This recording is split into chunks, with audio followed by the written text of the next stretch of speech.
Everyone, welcome to my channel. आज है हमारा 30 डेज सिविंग कोर्स का डे 7। So let's start. यहाँ पे मैं आप लोगों को सिखाने जा रही हूँ 34 इंच की सिंपल ब्लाउज की कटिंग।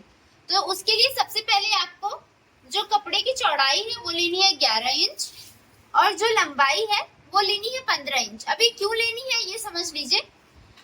सबसे पहले आपका जो 34 इंच है वो आपकी चेस्ट की गुलाई है। इनफैक्ट समझिए कि वो आपके चेस्ट की फिटिंग है।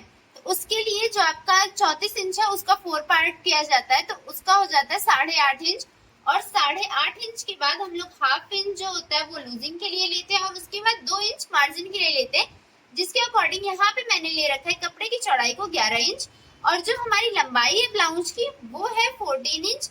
तो यहाँ पे मैंने 1 इंच एक्स्ट्रा मार्जिन ले लिया है, तो यहाँ पे ये लेंथ हो गई है 15 इंचेस। यहाँ पे आपको कपड़े को 4 फोल्ड करके ले लेना है। इसके बाद लगाना है आपको गले का निशान। गले के निशान के लिए सबसे पहले आपको लेना है 2.5 इंचेस। यहाँ पे आपको नॉर्मल गले की निशान लगाने की टेक्निक बता रही हूँ, आपको 2.5 इंचेस लेना है। उसके बाद आपको गले की लेंथ लेनी है 6 इंचेस, या फिर आप अगर छोटा गला पहनते हो तो आप 6 इंचेस की जगह 5 इंचेस भी ले सकते हो। देन इसको मैच कर देना है। यहाँ पे मैं गले का निशान राउंड शेप में लगाऊंगी। आप चाहो तो वी शेप या फिर अपने अकॉर्डिंग अदरवाइज कोई भी शेप दे सकते हो। और अगर आप चाहो तो फ्यूज पेपर पे भी गले का निशान लगा सकते हो। यहाँ पे गले का निशान कंप्लीट हो चुका है। इसके बाद देन जहाँ से जो हमारा क्लोथ का बंद साइड होता है वहां से फिर लेंगे 6 इंच जो होगा हमारा शोल्डर। आज प्लीज आप लोग मेरी आवाज पे ज्यादा ध्यान मत दीजिएगा, मेरा गला बैठा हुआ है तो आवाज क्लियर हो सकता है ना आ रही हो, बट अगर आप लोग ध्यान से देखेंगे तो आप लोग को समझ में आएगा। यहाँ से हमने लिया है 6 इंचेस शोल्डर के लिए। इसके बाद लेंगे आर्म होल की गोलाई के लिए निशान, जो कि सिमिलर 6 इंचेस मैंने लिया है यहाँ पे। देन इसको मैच कर देंगे। ये हो गया हमारा बैक आर्म होल की गोलाई का निशान। इसके बाद फ्रंट आर्म होल की गोलाई का निशान लगाते हैं 0.75 इंचेस पे और इसको साइड से मैच कर देते हैं।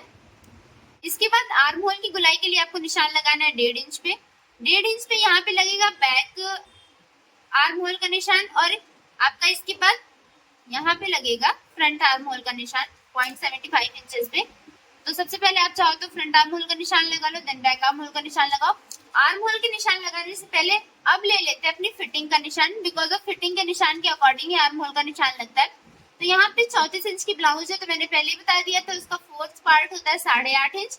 8.5 इंच के बाद हमने हाफ इंच लूजिंग के लिए लिया, इनफैक्ट 9 इंच हो गया और 2 इंच हमारा मार्जिन हो गया। अगर आप ध्यान से देखोगे तो आपको बहुत अच्छे से समझ में आएगा।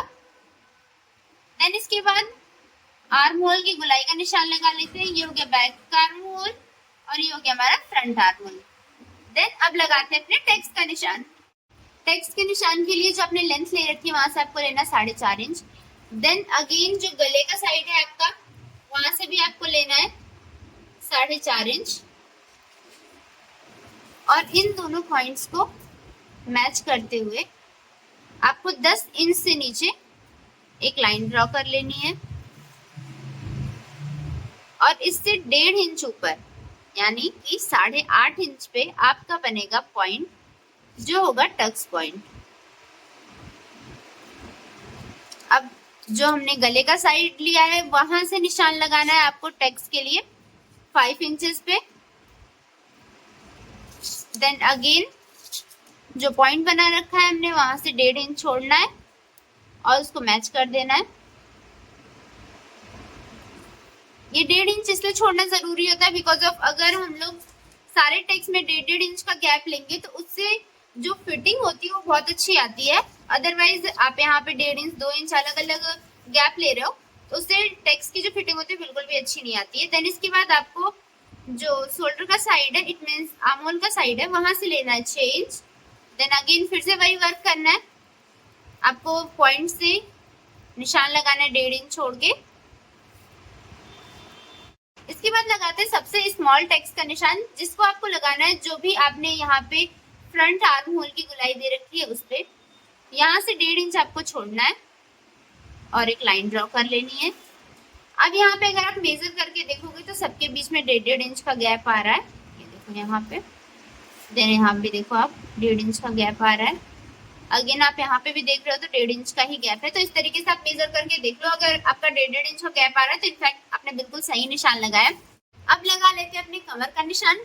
अगर किसी का चेस्ट जो है वो 34 है तो उसकी कमर हो जाएगी 30 इंचेस। तो यहाँ पे 30 इंच का 1/4 भाग हमारा हो जाता है 7.5 इंच, और यहाँ पे 7.5 इंच पे हम एक निशान लगा लेंगे। देन इसके बाद जो यहाँ पे टेक्स्ट बनेगा इसमें 1 इंच चला जाता है सिलाई में, तो 7.5 और प्लस 1 इंच हम ले लेंगे तो 8.5 इंच हमारा यहाँ पे हो जाएगा फिटिंग का निशान।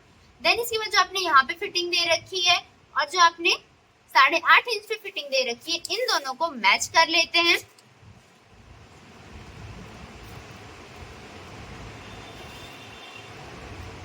इसके बाद अब ले लेते हैं यहाँ पे लूजिंग 2 इंचेस की। 2 इंचेस की लूजिंग के बाद जो एक्स्ट्रा मार्जिन हमने यहाँ पे ले रखा है 2 इंचेस का, उससे मैच करेंगे और बाकी जो हमारा आधा इंच बच जाता है क्लॉथ, उसे कट करके हटा दिया जाता है। अब कर लेते हैं इसकी कटिंग। सबसे पहले करेंगे गले की कटिंग।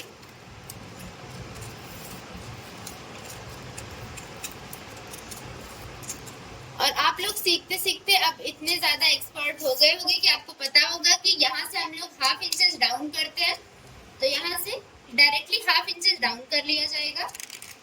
इसके बाद करेंगे आर्म होल की कटिंग। सबसे पहले आपको करनी है बैक आर्म होल की कटिंग। बैक आर्म होल की कटिंग के बाद ही आपको फ्रंट आर्म होल की कटिंग करनी है, अदरवाइज बैक और फ्रंट आपका इक्वल कट जाएगा तो बिल्कुल भी शेप नहीं आता है। तो यहाँ पे बैक आर्म होल की कटिंग कंप्लीट हो चुकी है। इसके बाद कर लेते हैं जल्दी जल्दी से अपने फ्रंट आर्म होल की कटिंग। और अगर आप लोगों को मेरी वीडियोस अच्छी लग रही हैं तो मेरे चैनल को सब्सक्राइब करिए, और अगर आपको कोई डाउट है तो कमेंट्स में ड्रॉप कर दिया करिए। मैं आपके डाउट का रिप्लाई बहुत ही जल्दी देने की कोशिश करूंगी। और अगर आप कुछ नया सीखना चाहते हैं तो वो भी आप मुझे बता सकते हैं, मैं आप लोग से जरूर शेयर करूंगी।